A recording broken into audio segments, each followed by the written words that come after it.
Selamat pagi anak-anak. Pagi, Bu. Oke, semua ada sehat-sehat? Alhamdulillah. Sehat, Ibu. Ya, terima kasih karena kalian sudah bergabung di pembelajaran daring kita yang kesekian kalinya. Ibu guru harap semuanya tetap sehat. Walaupun kita tatap mukanya lewat daring, tapi Ibu guru harap pembelajaran kita tetap efektif. Oke. Ibu guru sebelumnya absen dulu, Lukas, Ramlan, Eminer. Oke, sepertinya semua sudah ada, berarti kita siap untuk melakukan pembelajaran kita pada hari ini. Sebelum kita memulai pembelajaran kita, Ibu guru minta Asda pimpin kita di dalam doa. Berdoa dimulai. Berdoa selesai. Ya, terima kasih Asda.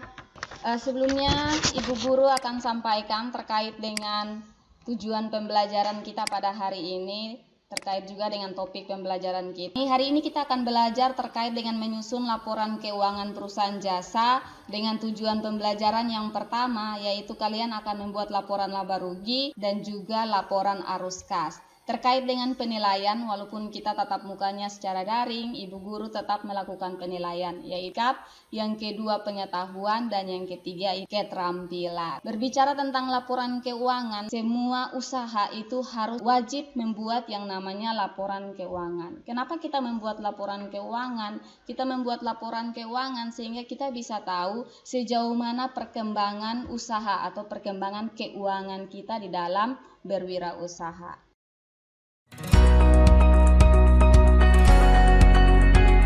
Untuk menyusun laporan keuangan, kita membutuhkan data dari neraca saldo setelah penyesuaian.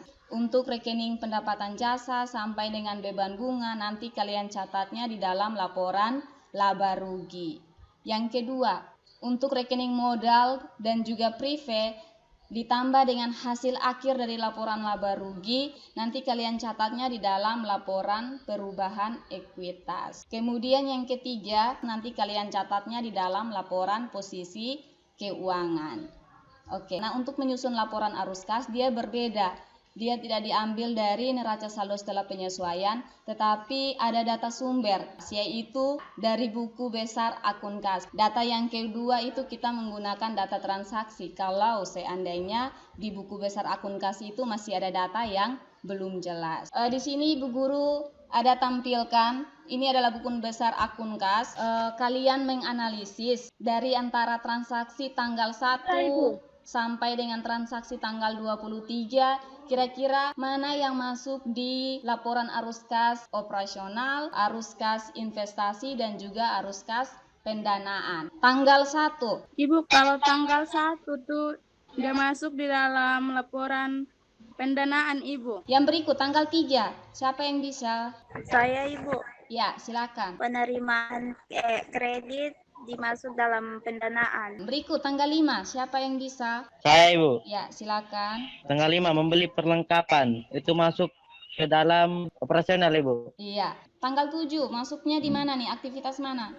Pengambilan pribadi dia masuk dalam pendanaan. Benar sekali. Tanggal 9 membayar gaji. Saya, Ibu. Ya, silakan. Bayar gaji dia masuk di operasional. Tanggal 11 masuknya di mana? Tanggal 11 menerima pendapatan masuk di dalam operasional. Oke, Lukas, membeli peralatan masuk di mana nih Lukas? Masuk di investasi, Bu. Ya, membeli peralatan dia masuk dalam arus kas investasi. Oke, tanggal 15, Agustina. Ya, Ibu, mengembalikan pinjaman dia masuk dalam arus kas pendanaan, Ibu. Ya, Ramlan, Ibu Guru belum dengar suara nih. Membayar sewa masuk dalam operasional, Ibu. Oke, Tanggal 21 membayar kebersihan dia masuk dalam arus kas operasional, dan tanggal 23 menerima piutang termasuk dalam arus kas operasional juga. Oke, baik. Terima kasih ya semuanya atas partisipasinya. Berarti kalian sudah paham betul terkait dengan materi arus kas. Oke, kita akan sama-sama lihat contoh kasus dari laporan laba rugi. Kalian bisa perhatikan di situ. Di sini Ibu Guru akan tampilkan neraca saldo setelah penyesuaian untuk pendapatan jasa.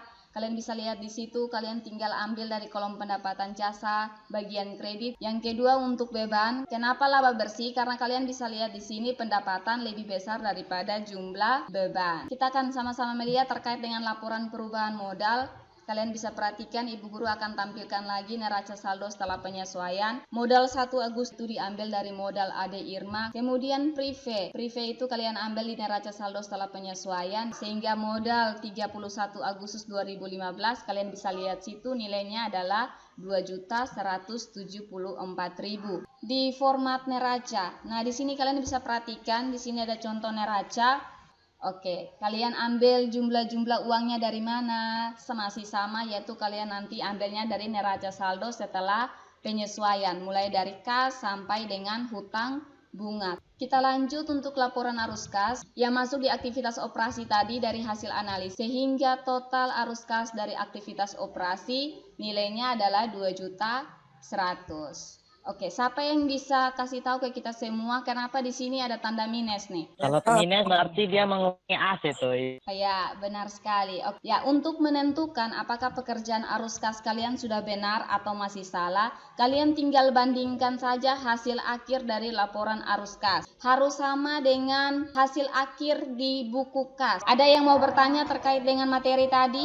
Ya, Ibu. Ya, kalau tidak ada, Ibu Guru sudah share LKPD di grup WA kalian. Silakan kalian download, kalian kerjakan di situ. Ibu Guru sudah berikan satu kasus. Ibu Guru kasih waktu kalian 20 menit. Ibu Guru persilakan. Oke, waktu selesai. Siapa yang mau presentasi? Ayo Ibu. Oke, Agustina silakan. Terima kasih atas kesempatan yang diberikan. Yang pertama, laba rugi, pendapatan honorarium 13.200.000, total beban 7.100.000, laba didapat dari pendapatan honorarium dikurangi dengan total beban. Yang kedua, laporan perubahan ekuitas, investasi pemilik 1 Juli 2019, 28 juta, penambahan investasi pemilik 4.900.000, investasi pemilik 31 Juli 2019, hasilnya 32.900.000. Yang keempat, laporan arus kas bersih dari aktivitas operasi minus 5.600.000.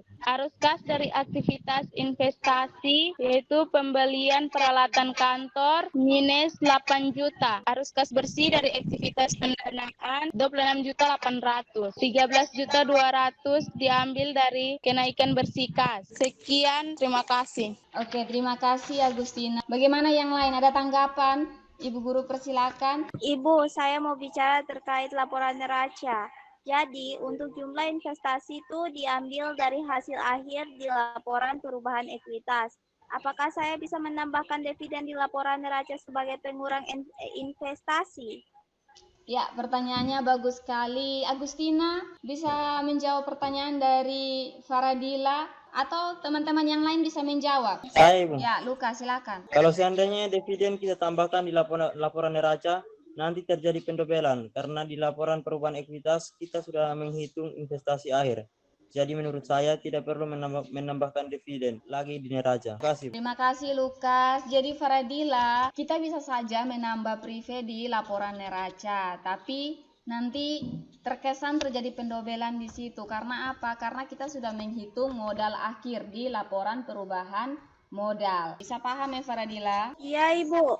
Oke. Terima kasih Agustina yang sudah presentasi. Terima kasih Lukas yang sudah Ya, Ibu, sama-sama. membantu menjawab pertanyaan dari Faradila.